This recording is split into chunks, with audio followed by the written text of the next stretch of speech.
Bidadi township ಯೋಜನೆಯನ್ನ ವಿರೋಧಿಸಿ ಇವತ್ತು ಜೆಡಿಎಸ್ ಪಕ್ಷದಿಂದ ಪಾದಯಾತ್ರೆ ಕೂಡ ಆರಂಭವಾಗಿರ್ತಕ್ಕಂಥದ್ದು. ಈ ಬಗ್ಗೆ ಮಾತನಾಡಲಿಕ್ಕೆ ಜೆಡಿಎಲ್ಪಿ ನಾಯಕರಾಗಿರ್ತಕ್ಕಂಥ ಸುರೇಶ್ ಬಾಬು ಅವರಿದ್ದಾರೆ.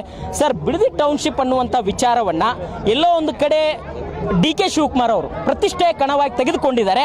ಆದರೆ ತಾವು ಕೂಡ ರೈತರ ಪರವಾಗಿ ನಿಂತಿದ್ರೆ ಏನು ಹೇಳ್ತೀರಾ? ಒಂದು ನಮಗೆ ಅನುಮಾನ ಮೂಡ್ತಾ ಇದೆ, ಸನ್ಮಾನ್ಯ ಮುಖ್ಯಮಂತ್ರಿಗಳು ಯಾವ್ದಾದ್ರು ಕಂಪ್ನಿ ಜೊತೆ ಒಳ ಒಪ್ಪಂದ ಏನಾದ್ರು ಮಾಡ್ಕೊಂಡಿದ್ದಾರೆ ಅಂತಕ್ಕಂಥ ಅನುಮಾನ ನಮ್ಮೆಲ್ಲರಿಗೂ ಕೂಡ ಮೂಡ್ತಾ ಇದೆ. ಅದ್ರ ಜೊತೆಯಲ್ಲಿ ಇವರ ಏನು ವರಿಷ್ಠ ಇದ್ದಾರೆ ಅವ್ರು ಯಾರಿಗಾರು ಕೂಡ ಇದನ್ನು ಮೆಚ್ಚುಗೆ ಪಡಿಸ್ಲಿಕ್ಕೆ ಏನಾದರೂ ಈ ಯೋಜನೆನ ಅನುಷ್ಠಾನಕ್ಕೆ ತಂದೇ ತರ್ತೀನಿ ಅಂತ ಏನಾದ್ರು ಮಾತು ಕೊಟ್ಟು ಈ ಹಠಕ್ಕೆ ಬಿದ್ದಿರಂಗೆ ನಮಗೆಲ್ಲರಿಗೂ ಕೂಡ ಅನುಮಾನ ಮೂಡ್ತಾ ಇದೆ. ಅದರಿಂದ ಇದನ್ನು ಕೂಲಂಕುಷವಾಗಿ ನಮಗೆ ಇದನ್ನು ಸ್ಪಷ್ಟವಾಗಿ ಹೇಳಬೇಕು. ರೈತರ ಭೂಮಿನ ಕೈ ಬಿಟ್ಟು ನಾವು ಇದು ಯೋಜನೆನ ಬೇರೆ ಕಡೆಗೆ ನಾವು ವರ್ಗಾಯಿಸ್ತೀವಿ ಅಂತ ಮುಖ್ಯಮಂತ್ರಿಗಳು ಈ ತಕ್ಷಣನೇ ಕೂಡ ಹೇಳಬೇಕು ಅಂತ ನಾವು ಆಗ್ರಹಿಸ್ತೇವೆ. ಇವತ್ತು ತಾವು ರೈತರ ಪರವಾಗಿ ಹೆಜ್ಜೆ ಹಾಕ್ತಿದ್ದೀರಾ ಫ್ರೀಡಂ ಪಾರ್ಕ್ವರೆಗೂ, ಏನೆಲ್ಲ ಹೇಳ್ತೀರಾ?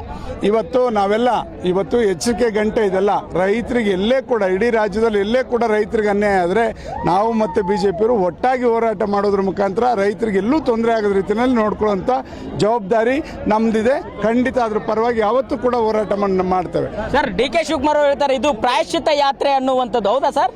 ಖಂಡಿತ ಇಲ್ಲ. ಇವತ್ತು ಕುಮಾರಸ್ವಾಮಿ ಅವರು ರೆಡ್ ಝೋನ್ ಮಾಡದೇ ಇದ್ರೆ ಇಷ್ಟೊತ್ತಿಗೆ ಇವರ ಕಡೆ ಇರ್ತಕ್ಕಂಥವ್ರೆಲ್ಲರೂ ಕೂಡ ಏನು ರಿಯಲ್ ಎಸ್ಟೇಟ್ ಮಾಫಿಯಾಗಳು ಇಷ್ಟೊತ್ತಿಗೆ ಖರೀದಿ ಮಾಡಿ ಇಷ್ಟೊತ್ತಿಗೆ ಯಾರೂ ಕೂಡ ಅಲ್ಲಿ ನೈಜ ರೈತರು ಇಲ್ದಂಗೆ ಮಾಡ್ಬಿಡ್ತಾ ಇದ್ರು. ಅದು ತಡೆದಿರ್ತಕ್ಕಂಥದ್ದು ಸನ್ಮಾನ್ಯ ಕುಮಾರಸ್ವಾಮಿ ಅವರು. ಅದರಿಂದ ಇವತ್ತು ಆ ಭೂಮಿ ಉಳಿದಿದೆ ಅಂತ ಅವರು ನೆನಪಿಸ್ಕೊಳ್ಳಿ. ಸರ್, ಪಾದಯಾತ್ರೆ ಒಂದ್ ಕಡೆ ಆದ್ರೆ ಈಗ ಅಧಿವೇಶನ ಬರ್ತಾ ಇದೆ.